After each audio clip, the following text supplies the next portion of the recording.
a multiforme sabedoria de Deus.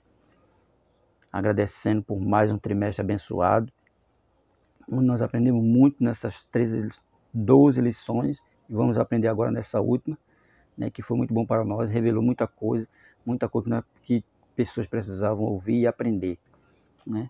Agradecendo também a você que está inscrito no canal, você que inscreveu recentemente, continue fazendo isso. Se possível, compartilhe nosso vídeo com alguém para que ele possa alcançar maior número de pessoas.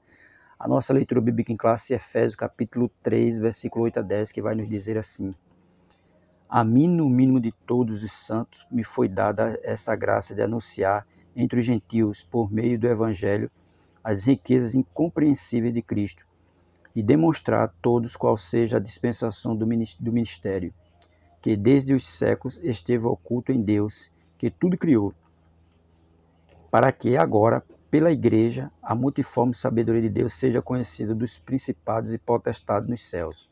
1 de Pedro, capítulo 4, versículos 7 ao 10.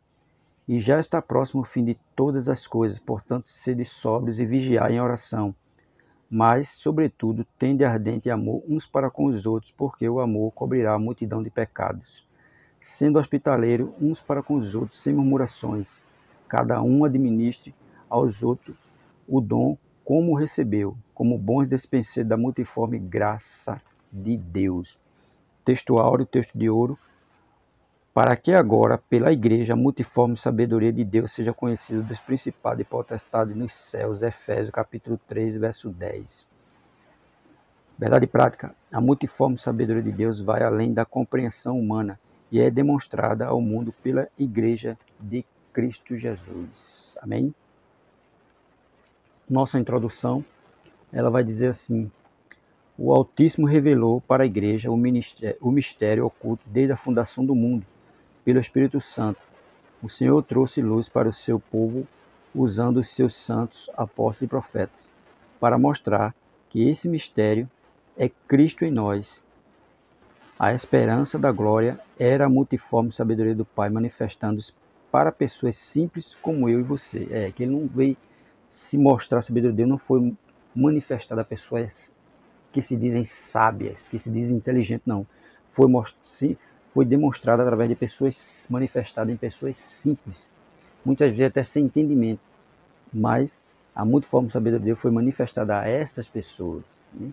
Que para muitos não tinha valor, para muitos não servia para nada, mas essa sabedoria foi manifestada nessas pessoas através de Cristo Jesus. O primeiro ponto vai falar os dons espirituais e ministeriais. Primeiro subponto são diversos.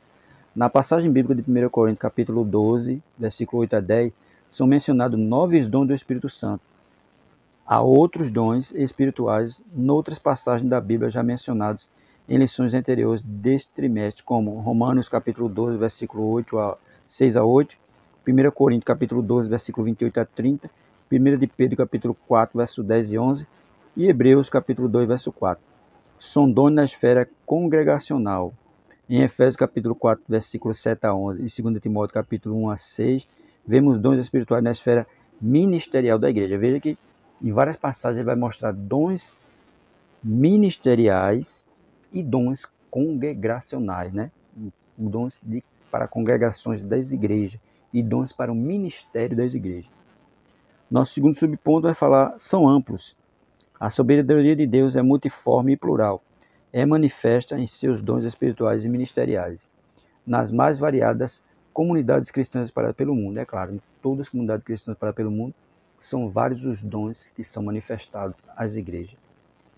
O terceiro subponto faz dádivas do Pai. Em outras excelentes dádivas de Deus dispensadas à sua igreja para comunicar o Evangelho a todos são a dádiva do amor. A grande manifestação do amor do Altíssimo para com a humanidade foi enviar o seu Filho amado para salvar o mundo. O Evangelho de João, capítulo 3, verso 16, que vai dizer que Deus amou o mundo de tal maneira que enviou seu Filho unigênito para que todo aquele que não pereça, mas tenha a vida eterna. Este amor dispensado por Deus desafia-nos a que amemos aos nossos inimigos e ao próximo, isto é, qualquer ser humano carente da graça do Pai. Evangelho de João, capítulo 1, versículo 14. Veja que ele diz que amar a todos. Esse amor foi manifestado para que nós possamos amar a todos, da mesma forma que Deus nos amou. Outro ponto ele vai dizer, a dádiva da filiação divina. Deus torna um filho das trevas em seu filho, em um filho de Deus. Evangelho de João, capítulo 1, verso 12, e 1 de Pedro, capítulo 2, verso 9. É a graça do Pai indo ao encontro da pessoa, tornando-a membro da família de Deus. Efésios, capítulo 2, verso 19.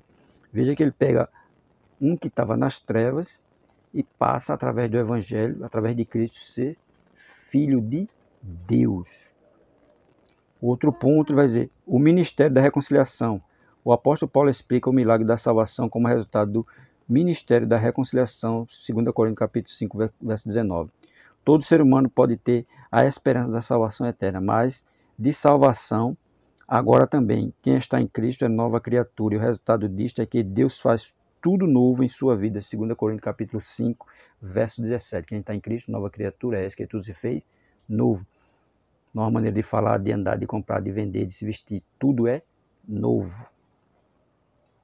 Segundo ponto, bons despenseiros dos mistérios divinos. Primeiro subponto, com sobriedade e vigilância. O despenseiro deve administrar a igreja local, retirando da dispensa divina o melhor alimento para o rebanho. Paulo destaca a sobriedade e a vigilância do candidato ao episcopado como habilidades indispensáveis ao exercício do ministério, 1 Timóteo capítulo 3, verso 2. Por isso, o apóstolo recomenda ao obreiro não ser dado ao vinho, pois a bebida traz confusão, contenda e dissolução, 1 Timóteo capítulo 3, verso 2 e Efésios 5, 18. O fiel despenseiro é o oposto disso, nunca perde a sobriedade e a vigilância em relação ao exercício do ministério dado por Deus. Ele vai dizer bem claro, né, que o candidato ao episcopado não deve ser dado ao vinho, ele deve ser um bom dispenseiro de Deus, porque isso aí traz contenda, traz confusão. E ele deve ser bom também que, através da palavra, ler a Bíblia, meditar, orar, tudo isso é o bom dispenseiro que faz, com sobriedade e vigilância. Segundo subponto é falar amor e hospitalidade. Os despenseiros de Cristo têm um ardente amor uns para com os outros, porque o amor cobrirá a multidão de pecados. 1 de Pedro, capítulo 4, verso 8. Mediante a graça de Deus, o obreiro pode demonstrar a sabedoria e o amor no trato com as pessoas. Amar sem esperar receber coisa alguma é parte do chamado de Deus para os relacionamentos. 1 de João, capítulo 3, verso 16. É claro que quem está à frente de uma obra de Deus, ele vai fazer amar sem esperar nada em troca, porque a gente sabe muito bem que não é fácil amar, mas tem que amar sem receber nada em troca, esperando só algo da parte de Deus. Esta atitude é a verdadeira identidade daqueles que se denominam discípulos do Senhor Jesus. Evangelho de João, capítulo 13, versículo 34 e 35. Aqui também entra o caráter hospitaleiro do obreiro, recomendado pelo apóstolo Paulo, 1 de Pedro, capítulo 4, verso 9. Isso se torna possível para quem ama incondicionalmente, pois a hospitalidade é o acolhimento, bom trato com todas as pessoas, crentes ou não, pobres ou ricas, cultas ou não, e etc. Este é o apelo que o escritor aos Hebreus faz a todos os crentes, Hebreus capítulo 13, versículo 2 a 13. É claro, porque o amor divino ele não faz acepção de pessoas, né? Ele não separa um grupo para ser salvo e outro para não ser, não. Ele quer salvar a todos, ele acolhe a todos. Por isso que lá em Mateus capítulo 11, verso 28, Jesus vai dizer, vinde a mim todos vós que estáis cansados e eu vos virarei. Vê que ele diz, vinde a mim todos. Ele não vai, vinde a mim alguns, não, ele diz todos. Terceiro subponto, ele vai dizer, o despenseiro deve administrar com fidelidade. A graça derramada sobre o despenseiro de Cristo tem de ser administrada por eles com zelo e fidelidade. A palavra de Deus nos adverte, cada um administre aos outros o dom como recebeu, como bons despenseiros da multiforme graça de Deus. 1 de Pedro capítulo 4, verso 10. Pregando, ensinando, administrando o corpo de Cristo, tudo deve ser feito para a glória do Senhor, a quem realmente pertence a majestade e o poder. 1 de Pedro capítulo 4, verso 11. Claro que tudo é para ele. Então tem que fazer as coisas com alegria, com amor, sabendo que nada é nosso, tudo é de Deus. Paulo ensina-nos ainda que devemos ser vistos pelos homens como ministros de Cristo e despenseiro dos mistérios de Deus. 1 Coríntios capítulo 4, verso 11 e Colossenses capítulo 1, versículo 26 e 27. Capítulo 1, versículo 26 e 27. Por isso, os despenseiros de Deus devem ser fiéis em tudo. para que agora, pela igreja, a multiforme sabedoria de Deus seja conhecida dos principados e potestades nos céus. Efésios capítulo 3, verso 10. Veja que, para que agora, pela igreja, né, a multiforme sabedoria de Deus seja conhecida dos principados e potestades nos céus. Efésios 3 e 10. Terceiro ponto vai falar os dons espirituais e o fruto do Espírito. A necessidade dos dons espirituais. Os dons espirituais são indispensáveis à igreja. Uma onda de frieza e morbidão tem atingido muitas igrejas na atualidade, as quais não estão vivendo a real presença e o poder de Deus para salvar, batizar com o Espírito Santo e curar a enfermidade. Apocalipse capítulo 3, versículo 15 ao 20. Em tal estado, os dons do Espírito são ainda mais necessários.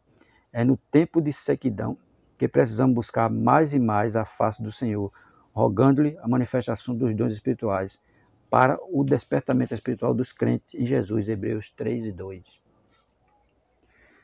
E mais agora, né, depois que o mundo está aí passando por essa grande turbulência que ele está passando atualmente, né, tantos problemas, tantas coisas, é aí que os dons espirituais são cada vez mais necessários, né, para auxiliar a igreja de Cristo, e especialmente o Espírito Santo de Deus. Os dons espirituais e o amor cristão. Paulo termina o capítulo sobre os dons espirituais dizendo: portanto, procurai com zelo os melhores dons, e eu vos mostrarei um caminho ainda mais excelente. 1 Coríntios capítulo 12, verso 31. Veja que ele diz que devem procurar os melhores dons, e será mostrado um caminho mais excelente. Em seguida, abre o capítulo mais belo da Bíblia Sagrada sobre o amor. 1 Coríntios capítulo 13. Como já dissemos, não é por acaso que o tema do amor, capítulo 13, está entre os assuntos espirituais, capítulo 12 e 14. Ali o apóstolo gentil refere-se a vários dons, ensinando que sem o amor nada adianta tê-los, né? Sem o amor não adianta nada ter os dons espirituais, porque o maior dom é o quê? É o amor de Deus derramado no nosso coração. É por isso que ele diz. Por isso que o capítulo do amor está entre o 12 e o 13, entre os dons espirituais. A necessidade do fruto do Espírito. Uma vida cristã pautada pela perspectiva do fruto do Espírito, Gálatas 5:22, o amor é o que o nosso Pai Celestial quer a sua igreja. Uma igreja cheia de poder que também ama o pecador, cheia de dons espirituais, mas que também acolhe o doente, zelosa da boa doutrina, mas em chamas pelo amor fraterno, que, como diz Paulo, é sofredor, é benigno, o amor não é invejoso, o amor não trata com leviandade, não se ensoberbece, não se exporta com indecência, não busca seus interesses, não se irrita, não se suspeita mal. 1 Coríntios capítulo 3, versículos 4 e 5. O caminho do amor é mais excelente que os dons espirituais. 1 Coríntios capítulo 12, verso 31. É claro, porque através do amor que Jesus derramou em nossos corações pelo Espírito Santo é que vamos demonstrar amor às outras pessoas. Claro que a gente sabe que isso não é fácil, é difícil. Na atualidade de hoje é muito difícil, mas temos que demonstrar amor pelas outras pessoas. Para concluir, ele vai dizer: a multiforme sabedoria de Deus manifesta na igreja através da intervenção sobrenatural do Espírito Santo e a partir dos dons de Deus necessários ao crescimento espiritual dos crentes.